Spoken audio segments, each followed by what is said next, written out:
Hello बच्चों। आज हम करेंगे अपना एक स्टैटिस्टिक्स का बहुत ही इंपॉर्टेंट चैप्टर जिसका नाम है कोरिलेशन। तो इस पूरी वीडियो को एंड तक ध्यान से देखना और इसमें मैं एग्जाम की सारी इंपॉर्टेंट बातें डिस्कस कर लूंगा।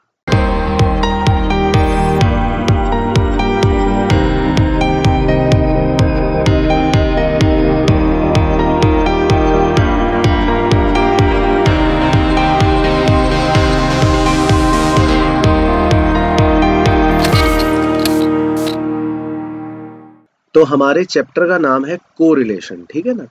तो कोरिलेशन को आप रिलेशन वर्ड से सोचो कि हम निकाल के पढ़ेंगे। तो इसका क्या मतलब होता है? तो देखो, कोरिलेशन का मतलब बेसिकली ये है कि हम इसमें ये देखते हैं कि दो या दो से ज्यादा वेरिएबल्स का आपस में रिश्ता क्या है ना। रिश्ते को इंग्लिश में कहते हैं रिलेशन। तो बस उसी से बन गया कोरिलेशन। तो यहाँ पर मैथमेटिकली क्या देखा जाता है कि दो वेरिएबल्स के बीच में किस प्रकार का रिश्ता है, उसको कोरिलेशन कह देते हैं, है ना। अब जैसे आपने एक सप्लाई चैप्टर पढ़ा, सप्लाई चैप्टर में आपने पढ़ा कि प्राइस का और सप्लाई का डायरेक्ट रिलेशन है। यानी कि प्राइस बढ़ता है तो सप्लाई भी बढ़ती है, प्राइस कम होता है तो सप्लाई भी कम होती है। तो जब दो वेरिएबल्स एक ही तरह से बिहेव कर रहे हैं, सेम डायरेक्शन में मूव कर रहे हैं, तो उसको हम कह देते हैं डायरेक्ट रिश्ता है। इसी तरह आपने प्राइस का और डिमांड का देखा कि प्राइस बढ़ता है तो डिमांड कम होती है, प्राइस कम होता है तो डिमांड बढ़ती है। यानी कि आप उसमें कहते हो कि ये दोनों ऑपोजिट डायरेक्शन में जा रहे हैं, तो इनका इनवर्स रिलेशन है ना। तो रिलेशन वर्ड हमने पहले पढ़ रखा है इकोनॉमिक्स के अंदर। तो रिलेशन वर्ड से ही कोरिलेशन बन गया। तो इसमें हम वेरिएबल्स के बीच के रिश्ते को बनाते हैं और पहचानते हैं, इसको बोलते हैं कोरिलेशन। तो इसी से हमारी कहानी आगे बढ़ना शुरू हो जाती है। तो अब बात आती है कि कोरिलेशन कितने प्रकार के हो सकते हैं। तो बहुत ही सिंपल है। पहला पॉइंट पकड़ते हैं, पॉजिटिव कोरिलेशन। पॉजिटिव कोरिलेशन किसे कहते हैं? पॉजिटिव कोरिलेशन का मतलब होता है कि जब दो वेरिएबल्स के बीच में डायरेक्ट रिलेशन है, यानी कि एक बढ़ा तो दूसरा भी बढ़ेगा, एक घटा तो दूसरा भी घटेगा, यानी दोनों सेम डायरेक्शन में मूव करेंगे, तो उसको हम बोल देते हैं पॉजिटिव कोरिलेशन, जैसे प्राइस और सप्लाई। इसी प्रकार दूसरा होता है नेगेटिव कोरिलेशन, यानी इनका नेगेटिव रिश्ता है। एक बढ़ेगा तो दूसरा घटेगा, एक घटेगा तो दूसरा बढ़ेगा, जैसे कि प्राइस और डिमांड। उसमें प्राइस बढ़ता है तो डिमांड कम होती है और प्राइस घटता है तो डिमांड बढ़ती है, यानी दोनों ऑपोजिट डायरेक्शन में मूव करते हैं। तो ऐसे रिश्ते को हम कह देते हैं नेगेटिव कोरिलेशन। इसके अलावा दूसरा नजरिया होता है किसी भी रिलेशन को देखने का, बोलने का, लीनियर कोरिलेशन। लीनियर कोरिलेशन का मतलब है कि अगर हम दो वेरिएबल्स की आपस में जो रिलेशन है उनकी वैल्यू को प्लॉट करें, तो वो प्लॉटिंग जो आएगी वो बिल्कुल एक स्ट्रेट लाइन की तरह आ जाएगी। चाहे आप ये काले वाले डॉट्स देखो या आप लाल वाले डॉट्स देखो, इनको मिलाकर, इन बिंदियों को मिलाकर आप जब लाइन खींचोगे तो बिल्कुल एक स्ट्रेट लाइन बन जाएगी। तो इस रिश्ते को लीनियर कोरिलेशन कह देते हैं। वो पॉजिटिव भी हो सकता है, वो नेगेटिव भी हो सकता है। अगर वो काली बिंदियों की मैं बात करूं तो वो पॉजिटिव कोरिलेशन है, लाल बिंदियों की मैं बात करूं तो वो नेगेटिव कोरिलेशन है ना। तो इनको लीनियर बोलते हैं। तो बिंदियां जुड़ने पर स्ट्रेट लाइन बनती है, दैट इज लीनियर। दूसरा हो सकता है नॉन लीनियर, यानी कि जिसको कर्वी लीनियर बोलते हैं। तो इसमें दो वेरिएबल्स की वैल्यूज को आप प्लॉट करना जब शुरू करते हो तो बिंदियां कुछ ऐसी बनती हैं कि आप उनको ज्वाइन अगर करोगे तो स्ट्रेट लाइन नहीं आएगी। तो अगर आप काली बिंदियों को ज्वाइन करो तो स्ट्रेट लाइन नहीं बनेगी, या लाल बिंदियों को ज्वाइन करो तो स्ट्रेट लाइन नहीं बनेगी। तो इन्हें हम बोल देते हैं नॉन लीनियर कोरिलेशन। तो ये भी काली बिंदियों की डायरेक्शन को देख के हम कह सकते हैं पॉजिटिव कोरिलेशन है, लाल बिंदियों की भी डायरेक्शन को देख के हम कह सकते हैं कि नेगेटिव कोरिलेशन है, लेकिन लीनियर नहीं है। फिर आता है सिंपल कोरिलेशन या मल्टीपल कोरिलेशन। तो हमारे कोर्स में खैर सिंपल ही है, पर पता होना चाहिए। जब हम खाली दो वेरिएबल्स के रिश्ते की बात करते हैं तो वो होता है सिंपल कोरिलेशन, जैसे प्राइस और डिमांड या प्राइस और सप्लाई। तो इसका मतलब हम सिर्फ दो लोगों के रिश्ते की बात कर रहे हैं, तो दैट इज सिंपल कोरिलेशन। लेकिन मल्टीपल कोरिलेशन का मतलब है जब हम दो से ज्यादा वेरिएबल्स के रिश्ते की आपस में रिलेशन की बात कर रहे हैं, जिसको बहुत से लोग मल्टी वेरिएबल भी कह देते हैं, जो हमें नहीं पढ़ना होता। तो ये भी एक नजरिया होता है कोरिलेशन को देखने का, कि सिंपल कोरिलेशन या मल्टीपल कोरिलेशन। अब सबसे इंपॉर्टेंट चीज होती है कोरिलेशन के अंदर कि इसको मेजर करने की अलग अलग डिग्रीज होती हैं। जैसे आपको याद अगर हो, आपने इलास्टिसिटी ऑफ डिमांड पढ़ा था, उसमें भी डिग्रीज थी। आपने इलास्टिसिटी ऑफ सप्लाई पढ़ा है, उसमें भी डिग्रीज है। तो कोरिलेशन के अंदर भी डिग्रीज होती हैं, यानी कि इसकी भी कुछ वैल्यूज आ सकती हैं जिसके आधार पे हम रिश्ता बताते हैं कि ये रिश्ता कैसा है। तो वो डिग्रीज क्या है? सबसे टॉप डिग्री की अगर मैं बात करूं पॉजिटिव जोन में तो वो होगी +1, और नेगेटिव जोन में अगर बात करूं तो वो होगी -1। अब +1 का मतलब होता है परफेक्टली पॉजिटिव कोरिलेशन, यानी दो लोगों के बीच में जो रिश्ता है या दो वेरिएबल्स के बीच में जो रिश्ता है वो बिल्कुल परफेक्टली पॉजिटिव यानी डायरेक्ट रिलेशन है। एक बढ़ेगा तो दूसरा भी बढ़ेगा और बिल्कुल समान रूप से बढ़ेगा, यानी दोनों का रिश्ता परफेक्ट पॉजिटिव है। इसको बोलते हैं +1।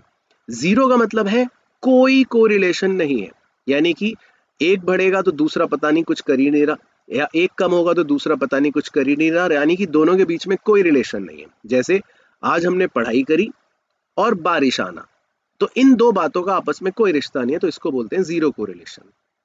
और -1 का मतलब होता है परफेक्ट नेगेटिव कोरिलेशन, यानी कि ये बिल्कुल ऑपोजिट डायरेक्शन में परफेक्टली चलेंगे।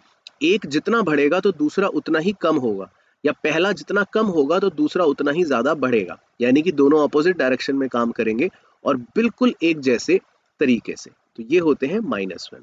लेकिन इसके अंदर भी सब कैटेगरियां आ सकती हैं, वो भी हमें पता होनी चाहिए। क्या क्या? अगर मैं पहले पॉजिटिव जोन की बात करूं तो हो सकता है हमारा आंसर 0.75 से और 1 के बीच में लाई कर रहा हो, तो हम कहते हैं कि इनका पॉजिटिव रिलेशन काफी स्ट्रांग है, यानी कि इसको बोल देते हैं हम हाई पॉजिटिव कोरिलेशन। हो सकता है आंसर हमारा 0.25 से 0.75 के बीच में लाई करे, तो इसको हम बोल देते हैं मॉडरेट पॉजिटिव कोरिलेशन, मतलब कि ओके ओके है। और हो सकता है हमारा आंसर 0 और 0.25 के बीच में ही लाई करे, तो हम बोल देते हैं काफी कम low positive correlation. Similarly negative zone में भी ऐसा हो सकता है, यानी कि अगर हमारा नेगेटिव में आंसर 0 से और -0.25 के बीच में है तो लो नेगेटिव कोरिलेशन, -0.25 से -0.5 के बीच में है तो मॉडरेट नेगेटिव कोरिलेशन, और -0.75 से -1 के बीच में है तो काफी ज्यादा हाई, जिसको नेगेटिव कोरिलेशन बोल सकते हैं। तो इतनी मजेदार इसके अंदर डिग्रीज हैं जिसकी वैल्यूज के माध्यम से हम पता लगा सकते हैं कि दो वेरिएबल्स के बीच में कैसा रिलेशन है। अब इससे एक इंपॉर्टेंट क्वेश्चन आपको याद रखना है जो पूछ सकता है, वो ये कि मैक्सिमम वैल्यू जो होगी पॉजिटिव जोन में वो कोरिलेशन की +1 हो सकती है, उससे ज्यादा नहीं, और नेगेटिव जोन में सबसे वैल्यू जो हो सकती है वो -1 हो सकती है, उससे कम नहीं। तो कोरिलेशन का आंसर कभी +1 से ज्यादा नहीं आएगा और -1 से कभी छोटा नहीं आएगा, तो उसकी रेंज जो है वो -1 से 1 के बीच में ही लाई करती है। तो ये होती है डिग्रीज ऑफ कोरिलेशन। तो अब हम देखते हैं कि कोरिलेशन को मेजर करने के क्या क्या तरीके हो सकते हैं। तो देखो, सबसे पहला तरीका होता है स्कैटर डायग्राम, दूसरा तरीका होता है कार्ल पियर्सन का जिसमें हम न्यूमेरिक वैल्यू निकालते हैं, और तीसरा तरीका होता है वैसे तो स्पीयरमैन का रैंक कोरिलेशन, हालांकि वो हमें डिस्कस नहीं करना क्योंकि वो हमारे प्रिस्क्राइब्ड सिलेबस का पार्ट नहीं है। तो हम अपनी स्टडी को कन्फाइन रखेंगे स्कैटर डायग्राम और कार्ल पियर्सन के मेथड पर। तो पहले मैं स्कैटर डायग्राम की बात करता हूँ। स्कैटर डायग्राम का मतलब है कि दो वेरिएबल्स के बीच में जो रिश्ता है, जो उनकी वैल्यूज है, हम उन्हें प्लॉट करते हैं। उनको प्लॉट करने पर ऐसे ऐसे ऐसे ऐसे कुछ बिंदियां बन सकती हैं। तो इसमें अलग अलग केसेस हो सकते हैं। उन बिंदियों को देखकर हम ये पता लगाते हैं कि दो वेरिएबल्स के बीच में कैसा रिश्ता हो सकता है। तो इस तरीके को स्कैटर डायग्राम कहा जाता है। अब क्या हो सकते हैं इसमें अलग अलग केसेस, वो आपको बताता हूँ। जैसे अगर वो बिंदियां कुछ इस तरह से हैं कि वो नीचे से ऊपर जा रही हैं हरे रंग की तरह, तो हम कह देंगे पॉजिटिव कोरिलेशन है। और अगर वो ऊपर से नीचे आ रही हैं लाल रंग की तरह, तो हम कह देंगे नेगेटिव कोरिलेशन। इसके कुछ और उदाहरण भी आपको दिखा देते हैं। जैसे आपने दो वेरिएबल्स की वैल्यूज की बिंदियां प्लॉट करी, तो वो बिंदियां इस तरह से अगर मान लो बन रही हैं, तो वो नीचे से ऊपर जा रही हैं और बिल्कुल एक स्ट्रेट लाइन में जा रही हैं, तो हम इस रिश्ते को कहते हैं परफेक्ट पॉजिटिव कोरिलेशन। इसी प्रकार अगर मान लो आपने दो वेरिएबल्स की वैल्यूज को प्लॉट करा और उसकी बिंदियां कुछ ऐसी बन रही हैं, यानी कि ऊपर से नीचे की तरफ आ रही हैं, लेकिन वो बिंदियां बिल्कुल एक स्ट्रेट लाइन में आ रही हैं ऊपर से नीचे, तो ऐसे रिलेशन को हम बोल सकते हैं परफेक्ट नेगेटिव कोरिलेशन। इसी तरह एक और उदाहरण ले सकते हैं। मान लेते हैं कि आपने दो वेरिएबल्स की वैल्यूज को प्लॉट करा, तो प्लॉट करते करते करते आपकी इस तरह से बिंदियां बननी शुरू हो गई। अब इन बिंदियों को अगर आप देखोगे ध्यान से, तो इन्हें स्ट्रेट लाइन की तरह प्लॉट तो नहीं किया जा सकता, तो इसीलिए ये परफेक्ट रिलेशन तो नहीं होगा। पर इन बिंदियों को देखो तो रफली ये ऐसा लग रही हैं देख के कि ये नीचे से ऊपर जा रही हैं, तो हम इसको सिर्फ पॉजिटिव कोरिलेशन का नाम देंगे, लेकिन परफेक्ट नहीं बोलेंगे क्योंकि ये स्ट्रेट लाइन नहीं है, तो इसको बोलेंगे पॉजिटिव कोरिलेशन। सिमिलरली अब मान लो दो वेरिएबल्स की प्लॉटिंग आपने करी, तो उनकी बिंदियां कुछ ऐसी बन गई, तो इनको अगर आप बिंदियों को देखोगे तो इसमें स्ट्रेट लाइन नहीं बनेगी, तो हम इसको परफेक्ट नहीं बोल सकते।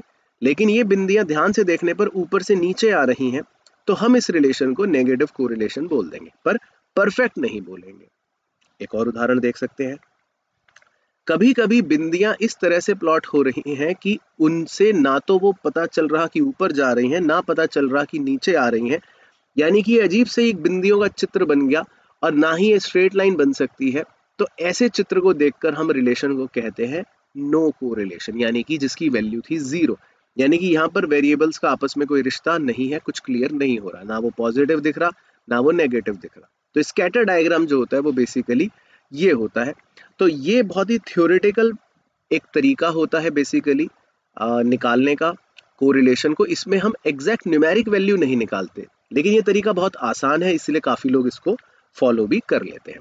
तो ये सिर्फ रिलेशन बता देगा कि पॉजिटिव है कि नेगेटिव है या नो है, लेकिन ये वैल्यू नहीं बताएगा। तो यही इसका एक बहुत बड़ा डीमेरिट भी है इस मेथड का। तो कुल मिलाकर ये था हमारा स्कैटर डायग्राम वाला तरीका। अब जो है मेथड वो हमारे लिए इंपॉर्टेंट है, क्योंकि वो ही हमारे एग्जाम में 100% पूछेगा इन न्यूमेरिकल, यानी कि कार्ल पियर्सन का कोरिलेशन निकालने का तरीका। अब कार्ल पियर्सन कौन थे? कार्ल पियर्सन एक बड़े विद्वान थे, तो जिन्होंने दो वेरिएबल्स के बीच में कोरिलेशन निकालने का तरीका बताया था, फॉर्मूला बताया था, जिससे हम दो वेरिएबल्स के बीच के रिश्ते की एग्जैक्ट वैल्यू निकाल सकते हैं। लेकिन इसमें ये चीज एक इंपॉर्टेंट ध्यान रखनी है कि कार्ल पियर्सन का जो मेथड है ये सिर्फ लीनियर कोरिलेशन में ही अप्लाई किया जा सकता है। किसमें किया जा सकता है? लीनियर में। तो ये जो आप देख रहे हो ना, जिसमें उल्टे सीधे डॉट बन जाते हैं, एक स्ट्रेट लाइन नहीं बनती, यहां पर कार्ल पियर्सन का मेथड काम नहीं करता। यानी कि नॉन लीनियर कोरिलेशन में कार्ल पियर्सन मेथड काम नहीं करता, वो सिर्फ लीनियर कोरिलेशन में ही काम करता है। तो एक लीनियर कोरिलेशन वाला आपको एग्जांपल लेकर सारी कहानी, फॉर्मूला सब कुछ डिस्कस करते हैं कि कैसे इसको निकालना पड़ता है। तो कोरिलेशन का जो सिंबल होता है वो होता है स्मॉल r, यानी छोटा r। इसका फॉर्मूला होता है sigma X Y divided by n into standard deviation of x into standard deviation of y। तो ये सारी चीजें क्या है, एक बार इनको समझ लेते हैं। r हम कोरिलेशन को कह रहे हैं, x का मतलब यहां पर है x माइनस एक्स बार, जिसका मैं अभी आपको एक डेमो दिखाऊंगा। y का मतलब यहां पर है y माइनस वाई बार, और स्टैंडर्ड डेविएशन x का मतलब है कि जो x वेरिएबल्स होंगे उन वैल्यूज से आप स्टैंडर्ड डेविएशन निकालोगे, और स्टैंडर्ड डेविएशन आपने ऑलरेडी सीख रखा है मेजर ऑफ डिस्पर्जन में। इसी तरह जो y वाली वैल्यूज होंगी, आप उन y वाली वैल्यूज का भी स्टैंडर्ड डेविएशन निकालोगे, जिसको बोलते हैं स्टैंडर्ड डेविएशन y, और n आपको गिवन होगा तो वो डिनोमिनेटर में आपको वो नजर आ रहा है। तो ये फॉर्मूला जो होता है ये होता है स्टैंडर्ड डेविएशन निकालकर r को कैलकुलेट करना। पर कभी कभी हम बिना स्टैंडर्ड डेविएशन निकाले भी r को कैलकुलेट कर सकते हैं। उस केस में फिर आप नीचे वाला दूसरा फॉर्मूला लगा सकते हो। वो क्या है? Sigma X Y whole divided by under root के अंदर sigma X square into sigma Y square. X क्या है? वही ऊपर जो है x माइनस एक्स बार, और y क्या है? वही जो ऊपर है y माइनस वाई बार। तो इस तरह भी आप बिना स्टैंडर्ड डेविएशन निकाले डायरेक्टली r का फॉर्मूला लगाकर r निकाल सकते हो। तो दोनों में से आपके पास चॉइस है, जो आपको अच्छा लगे, जो सूटेबल लगे। बुक के क्वेश्चंस प्रैक्टिस करके देखना, जिनसे आपको क्वेश्चंस इजीली सॉल्व हो जाए वो तरीके से आप निकाल सकते हो। एक डेमो लेते हैं कि किस तरह से आप कर सकते हो। तो एक डेमो एग्जांपल देखते हैं इसका। तो मान लेते हैं हमारे पास x वेरिएबल्स हैं। एक बार x वेरिएबल्स को फोकस करो, उसकी वैल्यूज क्या है? 10, 20, 30, 40, 50। और इसी तरह आपके पास y वेरिएबल्स भी हैं। y वेरिएबल्स की वैल्यू क्या है? 30, 40, 60, 80, 90। ठीक है। अब हमारे स्टेप्स को बड़े ध्यान से फोकस करना, जो आपकी स्क्रीन पर आएंगे। सबसे पहले हम x बार निकालेंगे, यानी x वेरिएबल्स का मीन निकालेंगे। तो मीन कैसे निकालते हैं किसी भी वेरिएबल या किसी भी सीरीज में? x के सारे ऑब्जर्वेशंस को आप जोड़ लोगे, ऐड करोगे, तो ऐड करके आ गया 150 और उसको डिवाइड कर दोगे नंबर ऑफ ऑब्जर्वेशन से, तो 150 डिवाइडेड बाय 5, तो आपका x बार आ जाएगा 30। फिर इसके बाद सेम काम करोगे आप y ऑब्जर्वेशंस के लिए, तो y ऑब्जर्वेशंस में भी इनका टोटल कितना आ गया 300, तो इन ऑब्जर्वेशंस का आप मीन निकाल लोगे जिसको बोलते हैं y बार, तो 300 डिवाइडेड बाय 5 यानी कि 60। तो सबसे पहला स्टेप क्या, रिवाइज कर लो माइंड में, x ऑब्जर्वेशंस का मीन निकाल लिया x बार, y ऑब्जर्वेशंस का मीन निकाल लिया y बार, जो आ गया 30 और 60। अब अगला कॉलम क्या बनेगा वो हमारे फॉर्मूले के हिसाब से था, बड़े ध्यान से देखना। अब हमें क्या करना है, अब हमें छोटा x और छोटा y फाइंड करना है। छोटा x का मतलब x माइनस x बार या डेविएशन कह लो, छोटे y का मतलब y माइनस y बार या डेविएशन कह लो। तो देखो मैं कैसे निकालूंगा, ध्यान से देखना। x मतलब हमारी ऑब्जर्वेशन 10 माइनस मीन कितना निकाला 30, तो x माइनस x बार तो माइनस 20, इसी तरह x माइनस x बार माइनस 10, इसी तरह 30 माइनस 30 0, 40 माइनस 30 10, 50 माइनस 30 20। तो x माइनस x बार जो है वो हमारी डेविएशंस होती हैं जिसको बोलते हैं छोटा x। इसी तरह छोटा y यानी y माइनस y बार, तो उसमें हम 30 minus 60, 40 minus 60, 60 minus 60, 80 minus 60, 90 minus 60, यानी ऑब्जर्वेशन में से मीन को माइनस कर दिया, तो आपके आ गए डेविएशंस, छोटा x छोटा y। फिर आपको क्या करना है, अगला कॉलम बड़े ध्यान से देखना, फिर हम डेविएशंस का स्क्वायर कर देंगे, यानी कि छोटे x का स्क्वायर बन गया 400, 100, 0, 100 और 400, इन सबको जोड़ लिया तो ये बन गया आपका सिग्मा x स्क्वायर 1000।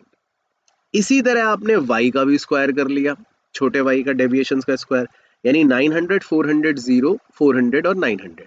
फिर आपने सारे सिग्मा y स्क्वायर का भी टोटल कर लिया, वो आ गया 2600।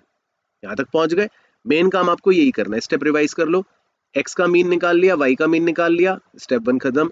उसके बाद उस मीन से डेविएशन निकाल ली, x की y की निकाल ली, स्टेप 2 खत्म। और स्टेप 3 में उन डेविएशंस का स्क्वायर कर लिया, तो छोटे x का स्क्वायर आ गया, छोटे y का स्क्वायर आ गया, उनका टोटल कर लिया, बस। तो आपका मेन काम खत्म। उसके बाद एक कॉलम बनाते हैं हम डेविएशंस का मल्टीप्लिकेशन यानी एक्स वाई। तो देखो बड़े ध्यान से, 20 इंटू 30 कितना आ गया 600, 10 इंटू 20 कितना आ गया 200, 0 into 0 0, minus 10 into minus 20 200, minus 20 into minus 30 600। तो उस कॉलम को बोलते हैं, लास्ट कॉलम को, एक्स वाई, यानी दोनों डेविएशंस का मल्टीप्लिकेशन, जिसका टोटल आ गया 1600। तो हमारी सारी चीजें रेडी हो गई। अब मैं फॉर्मूला लगा दूंगा आर का। फॉर्मूला था sigma X Y divided by under root के अंदर sigma X square into sigma Y square, है ना, यही फॉर्मूला था। स्टैंडर्ड डेविएशन की हमें जरूरत नहीं है। सिग्मा एक्स वाई की जगह क्या पुट कर देंगे हम, 1600 divided by sigma X square की जगह 1000, सिग्मा वाई स्क्वायर की जगह 2600 और मल्टीप्लाई करके अंडर रूट। इसको आप सॉल्व कर लोगे, करते करते सॉल्व कर कुरा के फाइनली आपका आंसर आ जाएगा 0.992, यानी कि पॉजिटिव आंसर है। और 0.99 का मतलब है कि ये तो 0.75 से काफी ज्यादा है। तो इस रिलेशन को कहते हैं कि इनके बीच में काफी हाई पॉजिटिव कोरिलेशन है। तो इस तरह का आपका सेम एग्जाम में क्वेश्चन आएगा 4 से 6 नंबर का। तो ये स्टेप्स याद रखना। ये था कार्ल पियर्सन मेथड। तो ये था बच्चों हमारे पूरे के पूरे कोरिलेशन चैप्टर के अंदर सारी वो बातें जो हमारे एग्जाम में हमसे वो पूछ सकता है। आई होप आपको सारी वीडियो के अंदर बातें समझ आई होंगी और हमारे वॉरियर्स 11 बैच का पार्ट बनने के लिए आज ही आरकेजी इंस्टीट्यूट के ऐप को डाउनलोड कीजिए। अकाउंट्स, इकोनॉमिक्स और बिजनेस स्टडीज की सारी चैप्टर वाइज वर्कशीट्स ऑलरेडी वहां पर अवेलेबल हो चुकी हैं।